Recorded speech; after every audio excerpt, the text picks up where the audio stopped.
Hi there, I'm Rachel Burke and I'm a Brisbane Meanjin based artist and designer, and today I'm going to show you how I made a pantry box bag and how you can too. I love creating these bags because it literally forces you to think outside of the box, and how cool that just in your pantry are so many potentially cutie accessories. Part of my practice is absolutely turning kind of mundane things into something more magical. This started off as a cereal box, and now through reusing some scrap fabric and some also saved scrappy materials, it's taken on a whole new life. I also have a couple of other examples I can show you, like this Cocoa Pops box, which is now a disco fish bag.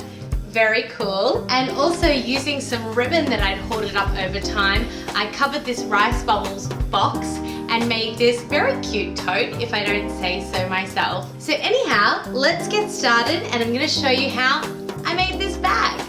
So to get started, I'm using a cereal box, some scissors, a stapler, masking tape, a hot glue gun, felt for lining, a needle and thread, a heap of scraps or excess materials, and some organza. I like to begin by cutting my cereal box to size with my scissors and then covering it all over in masking tape, both inside and out. This is to reinforce the shape of the box, and I like to call this process paper mache because it's kind of like a quicker process of paper mache but with tape. Then I'm going to take a rectangle of organza and ensure it is big enough to leave some space around the edges of the cereal box. Then I'm going to stitch up each side, cut off any excess, and then flip inside out so that the exterior of the bag will have some nice clean lines. Then you just want to slide in your cereal box and start to fill the space between your organza and box with all of your scrappy goodness.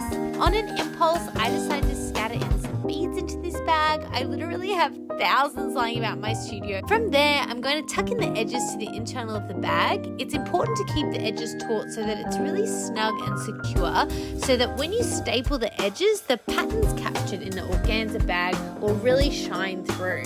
Once that's done, you're ready to make your handle.